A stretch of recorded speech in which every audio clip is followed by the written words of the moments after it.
Plant Biology for Dummies, A Green Adventure Naomi Vixie. Bem-vindo ao O Jardineiro Pobre, em inglês, e Pobre Jardineiro, em português.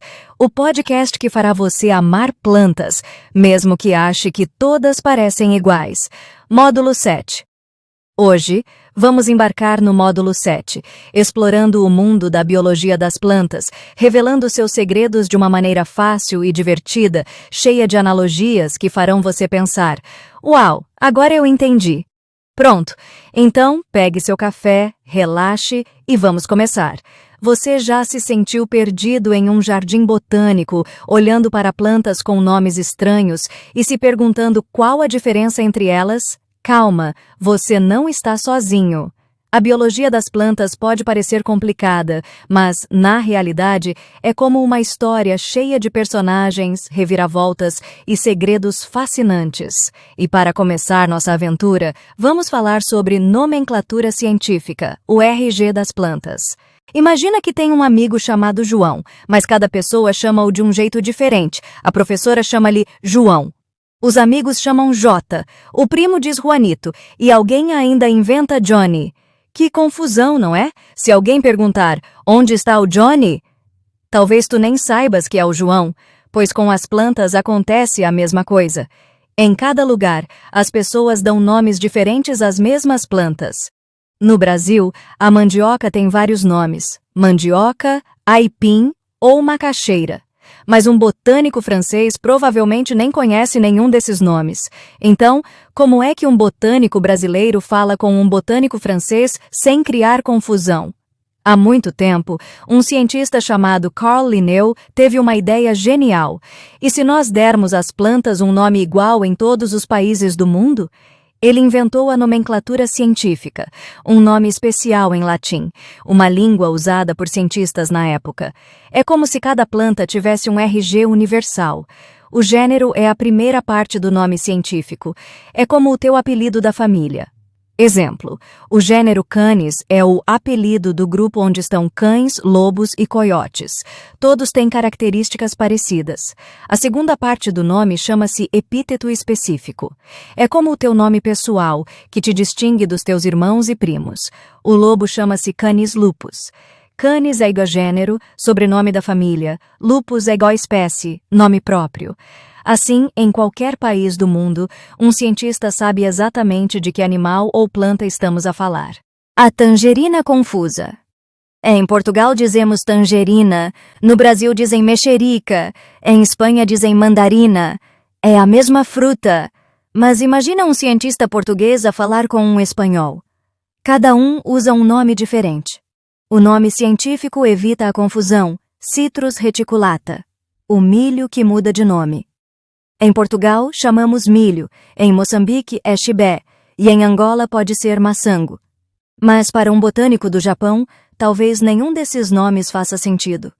O nome científico é sempre o mesmo, Zea mays. A flor que é cravo, ou não. Em Portugal chamamos cravo, no Brasil chamam cravina, noutros países chamam dianthus. Parece tudo igual, mas cada pessoa pensa numa flor diferente. O nome científico identifica a planta certa, Dianthus caryophyllus. Agora com animais. Isto também acontece com animais. Onça, jaguar, pantera. No Brasil é onça, nos Estados Unidos é jaguar, noutros lugares chamam pantera, mas é tudo o mesmo animal. Nome científico, Panthera onca. Ursos com muitos nomes. No Japão chamam kuma, em Espanha é oso, em Portugal é urso. Mas o cientista chama sempre Ursus arctos, urso pardo. O cogumelo que engana todo o mundo. O famoso cogumelo com manchas brancas tem nomes diferentes em vários países. Para evitar confusões, e é importante porque é venenoso, usa-se o nome científico, Amanita muscaria. Assim ninguém se engana. Agora que já sabemos como identificar as plantas, vamos embarcar em uma viagem no tempo para entender como elas surgiram e evoluíram. Preparem-se para uma história cheia de aventura, adaptação e superação. A evolução humana. Assim como os seres humanos evoluíram de ancestrais mais simples, as plantas também passaram por um processo de evolução ao longo de milhões de anos. As criptógamas. Os primeiros habitantes do planeta. As primeiras plantas eram como algas marinhas, vivendo na água e se reproduzindo por esporos, pequenas células que se espalham pelo ambiente. Elas são chamadas de criptógamas, que significa plantas escondidas, porque não têm flores nem sementes. Os musgos, briófitas, são como os primeiros colonizadores da terra firme, adaptando-se a ambientes úmidos e sombrios. As samambaias, pteridófitas, são como os engenheiros da natureza, desenvolvendo vasos que transportam água e nutrientes por todo o corpo. As fanerógamas, a revolução da flor e da semente. Com o tempo, algumas plantas inventaram a flor e a semente, estruturas que permitiram a elas conquistar novos ambientes e se reproduzir com mais facilidade. Elas são chamadas de fanerógamas, que significa plantas visíveis, porque têm flores e sementes. A invenção da roda. A invenção da flor e da semente foi como a invenção da roda para a humanidade, impulsionando o desenvolvimento e a expansão das plantas pelo mundo. As gimnospermas. As pioneiras das sementes. As gimnospermas são como as primeiras empresárias do mundo vegetal, desenvolvendo sementes nuas, sem a proteção de um fruto. Os pinheiros e as araucárias são como os gigantes da floresta, adaptando-se a climas frios e secos. As angiospermas. As mestres da adaptação. As angiospermas são como as camaleoas do mundo vegetal, adaptando-se a todos os tipos de ambientes e desenvolvendo uma grande diversidade de flores, frutos e sementes. Elas são as plantas mais evoluídas e dominantes do planeta. A diversidade da moda.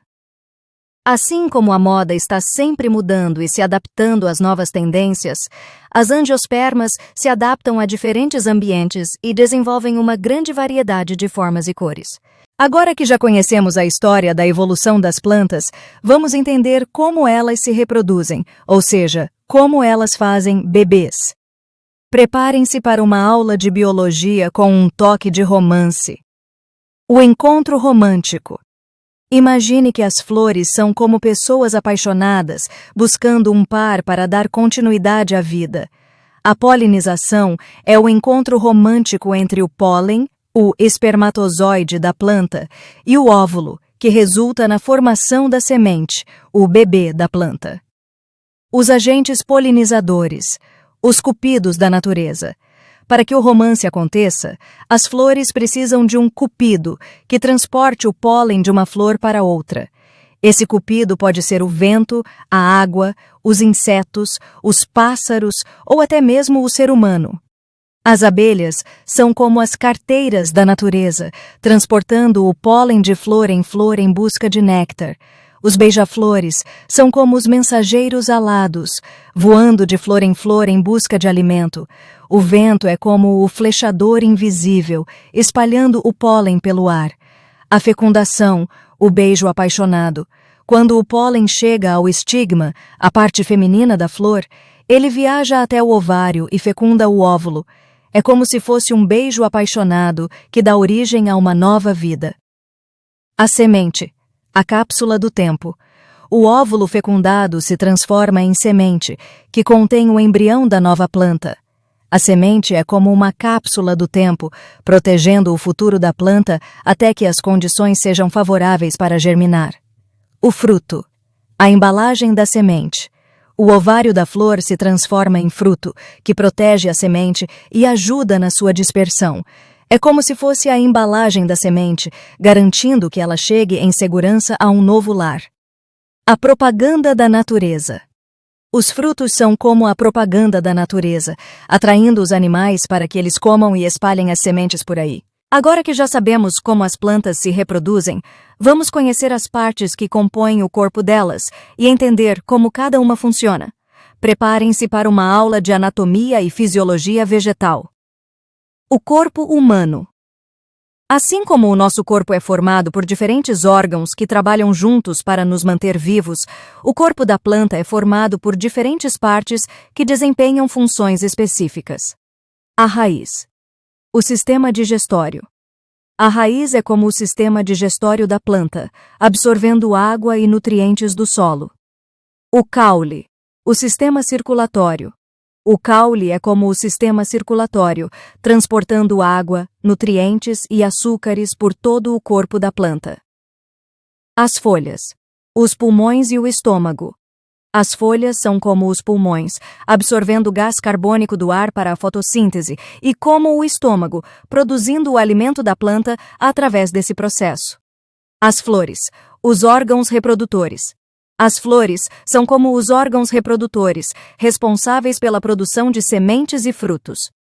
A fotossíntese, a cozinha mágica da planta. A fotossíntese é como uma cozinha mágica, onde a planta transforma ingredientes simples em alimento. Ela usa a luz do sol como energia, a água do solo como ingrediente principal e o gás carbônico do ar como tempero secreto. A bateria solar. Pense na fotossíntese como uma bateria solar, que transforma a energia do sol em energia química para a planta usar. A respiração. A queima de energia. A respiração é como uma fogueira, onde a planta queima o açúcar produzido na fotossíntese para obter energia. A transpiração. O suor da planta.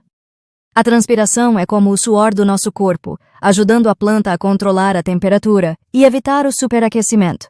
Para finalizar a nossa jornada, vamos falar sobre a classificação das plantas, ou seja, como os cientistas organizam as plantas em grupos com características semelhantes. O cardápio do restaurante. Pense na classificação das plantas como o cardápio de um restaurante, que organiza os pratos em categorias, como entradas, pratos principais e sobremesas. Criptógamas e fanerógamas.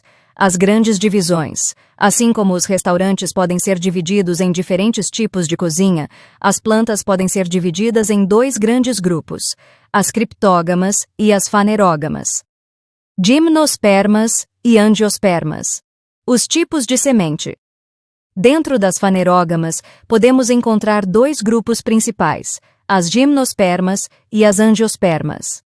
A principal diferença entre elas é a forma como a semente é protegida. Autógamas e alógamas. Os hábitos de reprodução. As plantas também podem ser classificadas de acordo com a forma como se reproduzem. As autógamas são como as plantas que se autopolinizam, enquanto as alógamas precisam de outra planta para se reproduzir. E assim chegamos ao fim da nossa aventura pelo mundo da biologia das plantas. Espero que você tenha aprendido muito e que agora veja as plantas com outros olhos.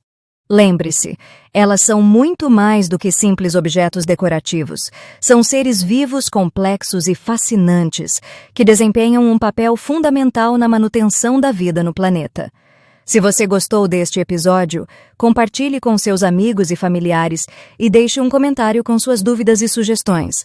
Antes que a câmera desligue, considerem ler esses 2 livros aqui, escritos por Edson Pinto Coelho, dono do Pobre Filosofia e nosso patrocinador. Beijos!